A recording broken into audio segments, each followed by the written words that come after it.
তোমরা কি কাচ্চি খাওয়া আজকে? কাচ্চি খাবো না, কাচ্চি কিনেই খাবো।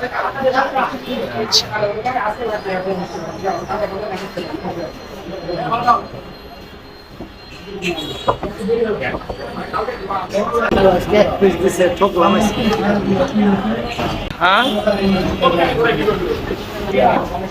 ভাইজান ডাউল দেন বন্ধু, সে মজা খাচ্ছে বন্ধু, কিন্তু এই যে শুধু এক পিস